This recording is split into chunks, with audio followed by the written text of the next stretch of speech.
চট্টগ্রামের পটিয়ায় আমির ভান্ডার দরবার শরীফের ১৪০তম আমিরুল আউলিয়া হজরত আমিরুজ্জামান শাহ রাহমাতুল্লাহ আলাইহি বার্ষিক ওরস মহাসমারোহ উপলক্ষে পটিয়াস্থ আমির ভান্ডার সংসদ পরিচালনা কমিটির আমির ভান্ডার দরবার শরীফে এক সংবাদ সম্মেলন শাহজাদা সৈয়দ তহিদুল শাহ আমিরির সভাপতিত্বে অনুষ্ঠিত হয়েছে। এ সময় উপস্থিত ছিলেন কমিটির প্রধান উপদেষ্টা পটিয়া থানার অফিসার ইনচার্জ মোহাম্মদ জিয়াউল হক, কমিটির সহসভাপতি মেহেরাজুল ইসলাম আমিরি, সহসভাপতি সাজেদা সৈয়দ সিরাজুল মোস্তফা আমিরি, সাধারণ সম্পাদক শাহজাদা সৈয়দ আরিফুজ্জামান আমিরি, সদস্য শাহজাদা সৈয়দ মেহের মোস্তফা আমিরি, শাহজাদা সৈয়দ আশরাফুজ্জামান আমিরি, দক্ষিণ জেলা যুবদলের সিনিয়র সহসভাপতি শাহজাহান চৌধুরী প্রমুখ।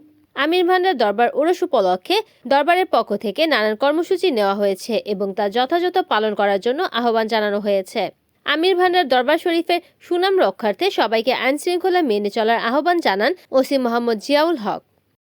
রিপোর্ট করেছেন পটিয়া প্রতিনিধি সেলিম চৌধুরী, NN TV।